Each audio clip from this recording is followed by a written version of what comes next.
Assalamualaikum warahmatullahi wabarakatuh. Mas bro, mas geng, mas guys, berjumpa lagi dengan channel Dani AR Mas Geng. Hari ini kita terbang di kawasan industri Terboyo untuk memantau progres terkini dari pembangunan kolam retensi Sriwulan dan rumah pompa Terboyo, juga rumah pompa Sriwulan. Ini kita terbang pada hari Rabu tanggal 14 Mei 2025. Ini ada lokasi kita ya Mas Geng, di pojok kiri, bisa dilihat di Google Map agar lebih mengetahui atau lebih paham dari koordinat pembangunan kolam retensi Sriwulan ini. Alhamdulillah ini cuacanya cukup cerah Mas Geng. Oh ya, untuk gambar lebih jelasnya layarnya bisa dibuat landscape ya Mas Geng, atau dimiringkan HP-nya agar lebih lebar gambarnya. Ini pagi hari ada puluhan truk dam jumbo yang mengantri untuk mensuplai tanah huruk atau pasir huruk di kawasan industri Terboyo Mas Geng. Setiap paginya ada ratusan truk yang datang dan keluar masuk ke area ini.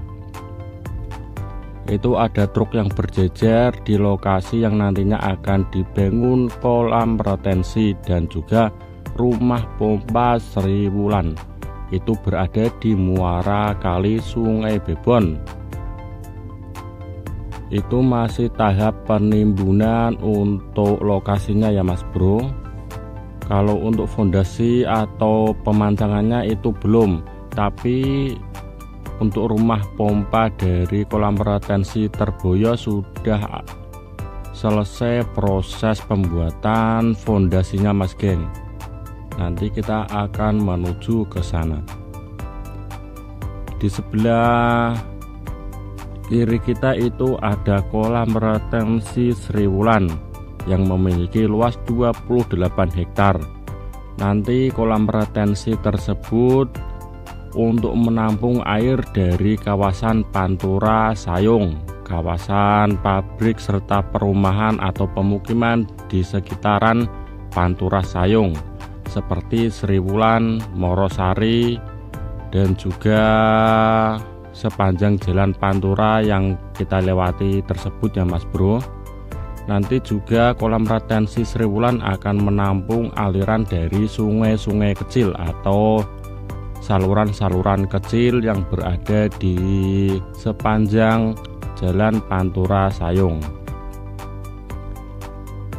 Nah, karena permukaan tanah di pesisir Semarang Demak itu lebih rendah dari muka air laut, jadi dibuatlah bendungan atau tanggul laut tol Semarang ini ya Mas Geng.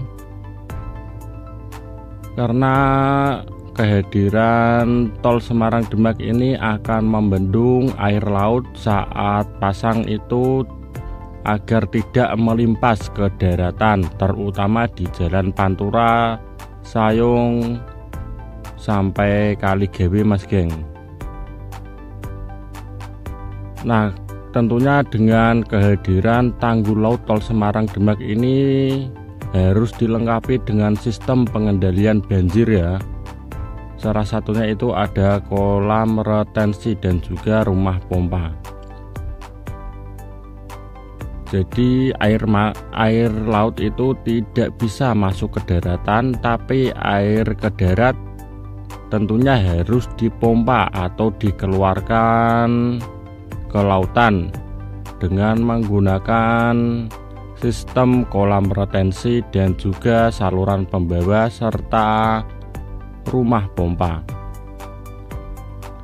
Jadi nanti air yang datang dari sekitaran Pantura Sayung akan melalui saluran pembawa air menuju kolam retensi Sriwulan ini.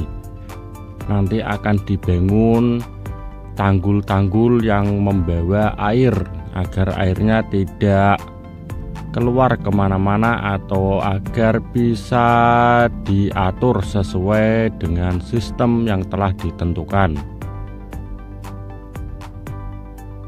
Ini kita terbang di atas main road jalan tol Semarang Demak yang juga sekaligus menjadi tanggul laut.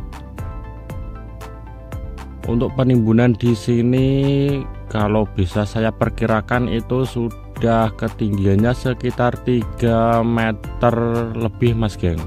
Ya sekitar 3 meteran lah.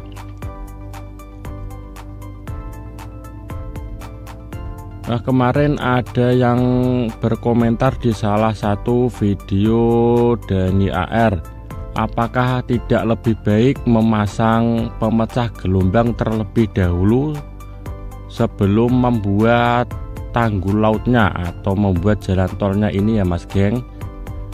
Nah, itu tentunya akan memakan waktu lebih lama. Karena apa? Peletakan tetrapod atau pemecah gelombang yang ada di tol Semarang Demak ini nanti letaknya itu berada di pinggir atau di dinding timbunan tanggul lautnya Mas bro, seperti yang sudah saya tandai. Nanti peletakan tetrapod atau beton pemecah gelombangnya akan berada di sisi luar timbunan yang menghadap ke arah laut. Jadi tanggul lautnya itu dengan pemecah gelombang tidak terpisah, akan menjadi satu kesatuan dan saling mengikat agar lebih kuat. Kalau pemecah gelombangnya itu diletakkan di area yang berbeda, mungkin nanti akan memakan waktu lebih lama karena harus membuat dasaran konstruksi, peletakan tetrapod, dan juga membuat tanggul lautnya sendiri-sendiri. Di depan itu ada area Terboyo menuju ke Kaligawe. Penimbunannya hampir tersambung Mas geng, dan matras bambunya itu sudah full tersambung semua. Hanya tinggal penimbunan di titik temu atau di titik tengah antara Terboyo dengan Kaligawe. Nah, itu ada truk-truk yang sedang berjejer berwarna merah, terlihat dari ketinggian sini ya Mas bro. Ketika pagi, masih pagi seperti ini, di kawasan industri Terboyo mengantri ratusan truk dam jumbo akan mensuplai tanah huruk atau pasir huruk untuk tanggul laut. Nah, kita akan menuju ke rumah pompa Terboyo. Itu yang berjejer bertumpuk-tumpuk itu adalah setpel Mas geng, setpel dan juga spunpel. Spunpel itu nanti akan digunakan untuk membuat fondasi dari rumah pompa, sedangkan setpelnya nanti akan melindungi area rumah pompa dan kolam retensi terhadap aliran Sungai Bebon. Jadi sepanjang Sungai Bebon nanti yang berdekatan dengan proyek ini akan dilakukan pemancangan setpel.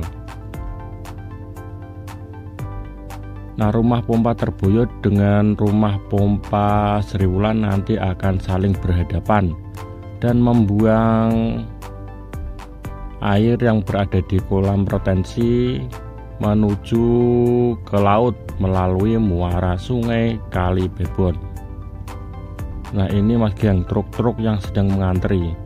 Nanti ini akan mensuplai tanah untuk lokasi rumah pompa Sriwulan. Jadi penimbunan untuk di area ini akan ada 2 tahap penimbunannya Mas bro.